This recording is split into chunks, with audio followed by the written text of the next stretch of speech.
คนมือนี้ก็เอาคลิปมาฝากอีกแล้วคลิปไปเที่ยวทาแขกย้อนหลังเด้อมาทุกคนนำไปเบิ่งกันเลยนี่ทางไปเด้อนี่หลังจากมาแต่บ้านเฮาเห็นไฟแดงก็เลี้ยวขวาขึ้นมาเลยเด้อสุเจ้ามันจะมีทางขึ้นไปทางเวียงเฮาสิเลี้ยวขวาขึ้นมาพี่เด้อบ่ไปทางเวียงเด้อมันมีเสาสร้างแยกเข้าไปเนาะเราก็เลี้ยวขวามาแล้วก็ขับซื้อมาเลยเด้อขับตรงซื้อมาเลยก็สิเห็นวิวงามๆสวยๆภูงามๆแบบนี้เลยพ่อแม่พี่น้อง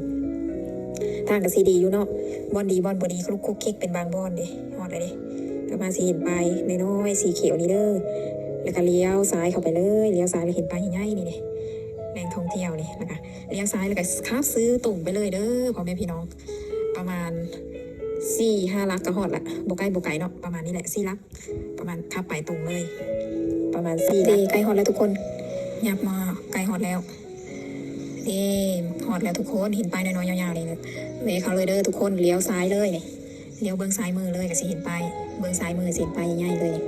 ป้ายใหญ่ๆที่ว่าแหล่งท่องเที่ยวก็เลี้ยวซ้ายแล้วก็ซื้อเข้ามาเลยทุกคนง่ายๆเนาะทุกคนแล้วก็เลี้ยวซ้ายเข้ามาแล้วขับซื้อไปเลยทุกคนทิวทัศน์ธรรมศาสตร์งามหลายเด้อประเทศลาวเฮามาเที่ยวแบบครอบครัวหมู่เพิ่นหรือว่าซื้อแฟนก็ได้เด้อมวนหลายเด้องามแฮงทิวทัศน์ธรรมศาสตร์แขวงคำโมนเด้อเด้อทาแขกแขวงคำเบิ่งรูปนี้สุดเจ้าสังเกตเบิ่งภูลูกนี้งามแม่งามผิดปกติงามกว่าหมู่นะคือกาคนนี่สุดเจ้าว่าบอกนี่คือกาคนนี่ภูลูกนี่นะแนมแบบเป็นงานศิลปะนะคือกาคนนี่ภูลูกนี่นะงามหลายเด้อภูเนี่ยแบบสลับซับซ้อนแฮงงามหลายเด้อบรรยากาศประเทศลาวเฮาลาวเที่ยวลาวนี่ทิวทัศน์ธรรมศาสตร์โอเคเลยมันโอเคเลยนะทุกคนมาสัมผัสให้ได้เด้อธรรมศาสตร์ประเทศลาวเฮาบ่น้อยหน้ากว่าประเทศใดๆเด้องามแบบธรรมศาสตร์มาดึงดูดมาสูดเอาอากาศสดเด้อทุกคนค่อยว่าแหล่งท่องเที่ยวที่หลายกว่าทุกๆแห่งก็คือแขวงคำมวนนี่แหละค่อยว่าภูผาธรรมศาสตร์หลายเนาะภูผาป่าดงนี่งามแฮงค่อยมักเด้แขวงคำมวนนี่ภูหลายลูกนี่งามแฮงนี่ก็เดินมาแล้วก็เลยเก็บภาพบรรยากาศมาฝากพ่อแม่พี่น้องเนาะเก็บเพื่อนฝากไว้กันผู้ที่ยังบ่ทันมาเนาะเพื่อสะดวกสบายในการสัญจรนะที่ว่าโบฮูที่ไปที่มานะจึงสบายค่อยนำมาเลยแล้วสุดเจ้าบริศึกษาอย่างเลยตัวเองคือกันมาฮอดเสยอันนี้สุดเจ้ามาเห็นป้ายสีฟ้านี่เด้อเห็นป้ายสีฟ้านี่ค่ะเลี้ยวซ้ายอีกเทอนึงแล้วก็ฮอดเลยแบบนี้สุดเจ้าง่ายๆเด้อทางบริสลับซับซ้อนค่อยนำบริศึกษาเลยมาแล้วก็มาเลย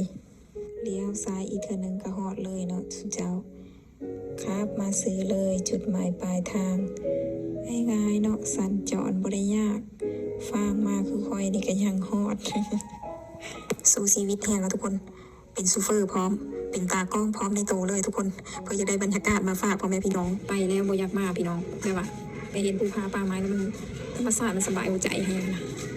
มันสบายมันผ่อนคลายได้เลยทุกคนยังแนะนำให้ไปเที่ยวเลยแบบผู้ใดแบบเครียดกับหน้าที่การงานนะแบบบ่มีเวลาพักผ่อนนะแนะนำให้ไปพักผ่อนได้เด้อ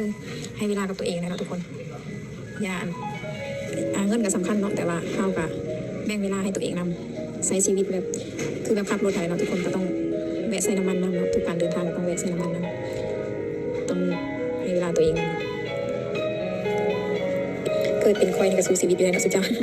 เป็นซูเปอร์นำเลยนะเป็นให้เจ้าได้ทุกอย่างทุกคนแล้วก็ได้มาหอดสถานที่แล้วเด้อนี่เด้อบรรยากาศงามแห้งทุกคนภูเขตนอกเด้อนี่เด้อยังบ่ทันเข้าไปในบริเวณทำป่าเสื่อมเด้อนี่อันนี้แม่นบริเวณเขตนอกภูเด้อนี่เด้อขนาดภูอยู่นอกทิวทัศน์ก็ยังงามเลยนะทุกคนอันนี้แม่นเพิ่นกำลังก่อสร้างบ่อนหารอาหารเนาะคือสิแม่นบ่อนหารอาหารให้นักท่องเที่ยวบ่อนกินข้าวนักท่องเที่ยวประมาณนี้แหละเพื่อสะดวกสบายเนาะแกนักท่องเที่ยวมากอะได้กินอาหารเลยแบบนี้นะมีบอลกินข้าวกินน้ำสะดวกสบายเพิ่นกำลังปรับปรุงเด้อเพิ่นกำลังก่อสร้างตกแต่งยังบ่ทันแล้วสมบูรณ์ผู้ใดบ่ทันมาให้ได้เด้อทุกคนนะดิโครงการเพิ่นยังบ่ทันแล้วอันนี้มันเขตนอกเด้อดิบอลนางลินซิวๆเด้กินข้าวน้องแป้งน้องพามีแล้วก็คุณหญิงแม่เด้อนี่เด้อนางส้มดึงดูดเอาการสดก่อนเข้าทำก่อนเข้าไปถ่ายรูปอยู่ทำสเปิ้นกันพักผ่อนกินข้าวก่อนเนาะ ดึงดูดเอาการสดก่อนเข้านี่แล้วก็ฮอดเวลาแล้วเด้อบัดนี้อันนี้มันกำลังเกมเข้าทำเด้อผู้ใดยังบ่ทันซื้อปีก็ซื้อปีก่อนเด้อทุกคนคอยนำบริวจักมาแล้วก็มาเลยใครแต่อายผู้ใจดีแล้วก็จ่ายเงินเถอะอายเพิ่นแล้วก็เข้าไปเลยราคาปีเข้านี่แม่นผู้ละแสนเด้อทุกคนคนลาวเฮาแล้วผู้ละแสนต่างชาติเลยคนนึง150,000อายเพิ่นว่าเท่าที่คอยจื้อ150,000บ่หรือ250,000ประมาณนี้แหละเท่าที่จื้อบ่ผิดก็ประมาณ150,000เด้อจื้อแต่ว่าปลายมัน55นี่แหละคนลาวละ100,000 นี่ทุกคนเข้ามาเบิ่งบรรยากาศนำกันเลยนี่เด้บรรยากาศภายในถ้ำงามแหงทุกคนอลังการงานสร้างแหงคือแบบในจักรวาลแห่งใดแห่งหนึ่งนะทุกคนเข้าไปนะบรรยากาศมันแบบโคตรได้เลยทุกคนนี่ทุกคนเห็นบ่คือมันเลิศแหงทุกคนอันนี้แม่น้ำเด้อทุกคนทั้งพื้นนี่สิเป็นแม่น้ำเบิดเด้อบอลเทายางนี่สิแบบรู้สึกเสียวๆเลยเนาะทุกคนคือแบบคือโขสิหักเป็นระยางไปแถวพื้นนะมีแต่น้ำเบิดได้แถวพื้นที่เทายางไปนะในมุมโขนะแม่น้ำก็งามหลายเด้อทุกคนเป็นแม่น้ำสีฟ้าใสๆเนาะทางนู้นมีป่าเด้อทุกคนส่งเป็นว่ามันทำป่าเสื่อมเนาะมีแต่ป่ามีแต่ถ้ำมีแต่น้ำในพื้นนะทุกคนบรรยากาศภายในถ้ำสีสันงามแห้งคักแห้งเลยทุกคนนี่แหละธรรมศาสตร์ปานเตงคือมันงามมันเลิศทุกอย่างเลยทุกคนเมืองดูนี่นะหินย้อยนะทุกคนบริเวณภายในถ้ำนะคักแห้งทุกคนเมืองดูหันในถึงถ้ำนะมันแบบคือหิมะนี่แหละทุกคนเป็นรูก้อนตามดีตามเหิบย้อยงามแห้งทุกคนอลังการงานสร้างแห้งคือหิมะนี่แหละทุกคนคือก้อนหิมะนี่แหละนี่ถึงบริเวณถึงเพดานภูนะเมืองกันดูนี่นะคือแบบอันจักสิวันในหิมะนะทุกคนแบบคือน้ำแข็งน้ำอย่างกามนะบางบอนก็มีน้ำย้อยเลยทุกคนน้ำย้อยปอกลงมาใส่หูนี่ดิหินนะย้อยแบบงามแห้งนะทุกคนหินย้อยส่งขึ้นมาดิย้อยครับเป็นลูกงามแห้งธรรมศาสตร์ปานแตงสุโขทัยเมืองดูเนี่ยจะเป็นงามใครยังบ่เคยมาสัมผัสใดๆเด้อทุกคนอยากแนะนำมาให้ได้เด้อคือมันคักมันเลิศแห้งแต่ว่าอยากแนะนำเด้อผู้ใดมีลูกน้อยนะลูกน้อยแง่แรกเกิดหรือว่า4-5 เดือนนะที่ว่ายังบ่สามารถย่างได้เว้าได้นะว่าฮ้อนว่าหนาวอย่างนะบ่อยากให้พาเข้าเด้อทุกคนอีต้นเขาเนาะเห็นเขาเจ้าพาลูกน้อยเข้ามาน้อยๆนี่ก็พาเข้ามาในถ้ำน่ะบ่ได้หนาวเลยทุกคนอยู่นอกหนาวเข้ามาในถ้ำสิรู้สึกร้อนเด้อหันใจฟืดเพราะว่ามันอยู่ในถ้ำนี่สิบ่มีอากาศเด้อสังเกตบางคนติดถ้ำค่อยว่าอยู่ในถ้ำนี่สิหันใจฟืดขาดออกซิเจนนะทุกคนบ่มีออกซิเจนผู้เฒ่าและเด็กน้อยห้ามพาเข้าเด้อทุกคนมันสิขาดอากาศบริสุทธิ์นะ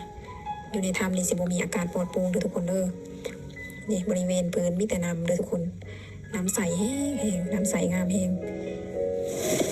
ไปเที่ยวใส่ก็มีความสุขนะทุกคนไปเที่ยวกับคนที่เฮาฮักไปเที่ยวใส่ก็มีความสุขพาครอบครัวพาคนที่ฮักไปเที่ยวให้ได้เด้อทุกคนเด้อลองมาสัมผัสให้ได้เด้อเด็กน้ำก็สีงามน้ำใสเขียวงามแห้งทุกคน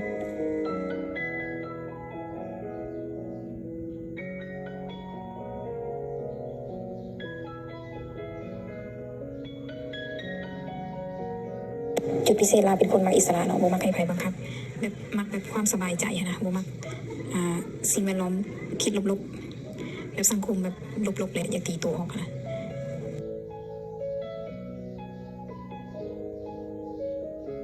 มันก็อยากอยู่แบบเงียบๆคนเดียวไปเที่ยวแบบ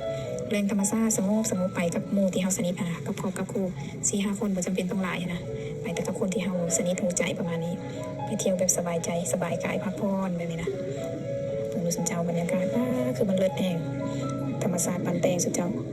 คือแบบอยู่แบบเข้าไปในถ้ำค่ะแบบว่าคือแบบอยู่ในโลกอีกโลกหนึ่งค่ะนะเบิ่งนะแบบคือหิมะเลยสุดเจ้าเป็นก้อนอยู่ถึงเพดานนี่นะเป็นก้อนขาวๆคือหิมะเลยแบบหินย้อยนะสุดเจ้าหินย้อยมีน้ำพร้อมได้บางบอลกับน้ำย้อยปอกลงมาใส่หูนะแต่แนะนำเลยเด้อเด็กน้อยห้ามเอาเข้าเด้อผู้ใดแบบว่าอยากพาลูกน้อยนะไปเที่ยวค่ะแหล่งสถานที่นี้บ่เหมาะเด้อกับผู้เฒ่านะผู้เฒ่าที่แบบขาดออกซิเจนนะสุดเจ้าแบบบ่ค่อยได้ออกกำลังกายนะบ่แข็งแรงปานใดห้ามบ่อยากให้พาเข้าไปเด้อมันขาดทำนี่บ่มีอากาศสดเด้อมันแบบขาดออกซิเจนนะเด็กยิงแม่เพิ่นก็พอเพิ่นได้สุดเจ้าอัดวิดีโอของเพิ่นถ่ายเก็บไว้ที่ระลึกเพิ่นว่าได้ไว้เป็นอวดหมู่เพิ่นว่าไปมาเที่ยวเนี่ยมึงดูสุดเจ้าหินนี่นะคือดอกเห็ดใหญ่ๆเป็นสันคืออันนี้น้องแป้งเด้อเป็นสันเป็นเลือดเป็นดอกเห็ดนี่น้องแป้งยิงแม่แล้วก็น้องพานีหินใหญ่ๆงามเลยสุดเจ้าก้อนใหญ่ๆเด็กงามน้องพานีความสุขคอยก็คือแบบนี้แหละสุดเจ้าได้พาคนที่ฮักไปเที่ยวเนาะเห็นลูกเห็นหลานเห็นแม่มีความสุขเห็นรอยยิ้มของเขาก็มีความสุขตามนะคอยนะคือคอยก็มีความสุขเนาะได้ไปเห็นคนที่เขาฮักมีความสุขเขาก็มีความสุขตามเนาะพากันออกไปเที่ยวหลายๆเด้อทุกคนมีเวลาก็แบ่งเวลาให้ตัวเองน้ำเด้อบ่จำเป็นต้องเที่ยวดุดอกเนาะปีละครั้งไปอย่างบ่ได้ปีละครั้งให้เวลากับตัวเองเด้หลานกับอากับจูงมือกันเราถ่ายรูปเด้ก้อนหินนะสุดเจ้าเบิ่งมือนะเป็นย้อยเป็นลืบงามแห้งเบิ่งนี่นะมาเบิ่งหินลูกนี่ก็งามนี่นะทุกคนความใหญ่ความอลังการเบิ่งดูนี่นะเขาเจ้าจนเอาเหล็กมาคันไว้นี่นะยันคนดึงนี่นะเบิ่ง ดูนี่เขาเจ้าบ่ให้บ่ายให้แต่ถ่ายรูปเขายันคนซูนคนดึงเบิ่งแม่น้ำนี่ก็เขียวงามแนมลงไปนะก็เป็นตะยานอยู่ได้ชุดเจ้าเสียวๆนะคือยันแบบอันโคสิฮักนี่แหละอยู่ลุมพื้นบนเฮายางก็มีแต่น้ำทุกคนไปในพื้นถ้ำก็มีแต่น้ำแบ่งเวลาให้ตัวเองน้ำเด้อทุกคนแบ่งเวลาให้ครอบครัวน้ำหาน้ำกินน้ำใส่น้ำเลยทุกคนเที่ยวน้ำใส่ชีวิตให้คุ้มกับเกิดเป็นมนุษย์เนาะทุกคนชีวิตคนเฮามันสั้นเลยสิมั่วแต่อยู่แต่หาเงินอย่างเดียวกับบ่ได้เนาะทุกคนต้องแบ่งเวลาให้ตัวเองนำพักผ่อนนำกับบ่จำเป็นมาต้องเที่ยวตลอดเนาะซ้ำส่งมาพาควรเนาะซ้ำกำลังทรัพย์ของเฮาแล้วก็แห่งทรัพย์กับซันซะแห่งทรัพย์ของเฮาโดนมาเปลี่ยนบรรยากาศทีนึงเนาะ